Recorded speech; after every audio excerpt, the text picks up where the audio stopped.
13 minutes before 6 o'clock here on the coast. I'm Michelle Elliott, sitting in for Stephen Quinn today. When Justin Mallard was a teen, he knew two things. He was gay and he wanted kids. Years later, on his first date with Brett Rankert, the two casually discussed the idea of kids and were relieved to see that was something they both wanted. The years have passed, and now Justin and Brett have made that dream a reality. They are the new fathers to twins Jordan and Sawyer, and they're sharing their story about meeting, falling in love, finding a surrogate, and starting a family, all on a blog. It's called Love and Science, Our Modern Family, and it's getting hundreds of thousands of visits from around the world. Justin and Brett live in Chilliwack, but they have been good enough to come down to our studio. Hello. Hello, Hi. Thanks for having us. Thank you for being here. It's a pleasure to have you. Justin, a story about a gay couple having children through surrogate, it's not unusual these days, but writing about your experience on your blog, that is unusual. Why do you think so many people are touched by your story? You know, I think that it's very raw and it's straight from the heart. It was a long process to get to where we are today, and I think it can be very relatable to a lot of people. And I think there's a lot of other couples out there that, really want to be able to explore these opportunities and didn't know it was a possibility until, touching base with our blog. And how do you go about deciding what exactly to share with so many people? I mean, is this such a personal, intimate thing? No, absolutely. I think that we've been pretty open about everything. The reason for that is we really wanted to make sure that the story can get out there and we can inspire other people to be able to do the same thing. And I think that, the more open you are about things, the more people can connect back to it. Brett, does that make you feel kind of vulnerable, though? Not really. We have a lot of support in our community, so I felt okay with having him write that on the internet.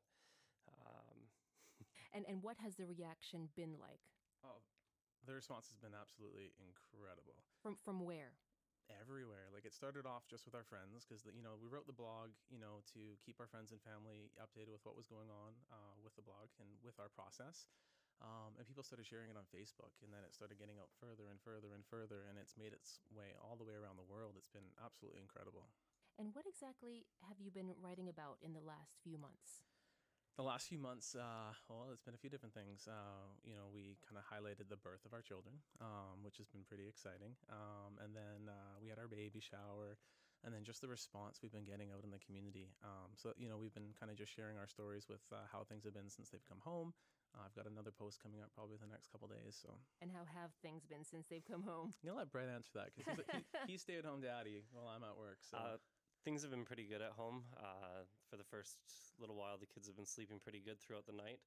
As they get older, they're starting to stay awake a lot more, so my sleep has been less and less, but they're a pleasure to have at home. You've got twins. Yes. That's a lot of work. It is a lot of work. This is obviously very personal, but how much of it is political to you? I don't really think that it really has much of a political stance to us. I think the purpose of writing the blog was to keep our friends updated with what was going on.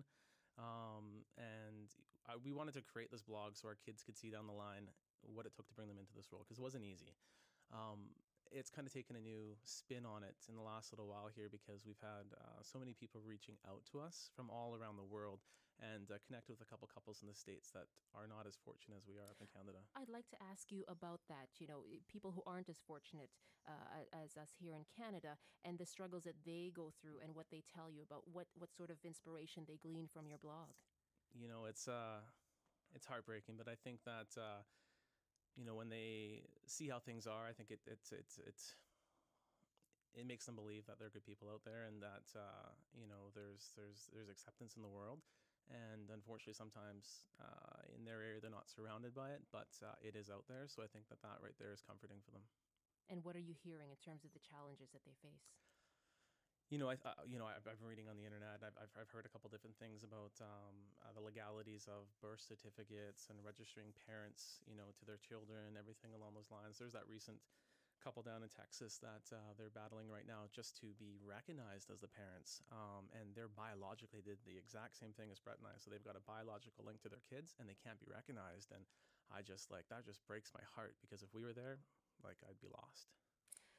And back home, Brett, have you been surprised by the amount of support that you have in Chilliwack? Yes and no. I've lived in Chilliwack all my life. I've lived there 31 years, so I have roots in the community, and I've been out there since I was 15, and I've always had a lot of support there. Chilliwack is right in the Bible Belt religious community, so I was a bit worried that there would be some backlash from that, but we haven't had any problems. We've had a few stories written in the paper lately, and we've had no bad response at all yet. And Justin, what about you?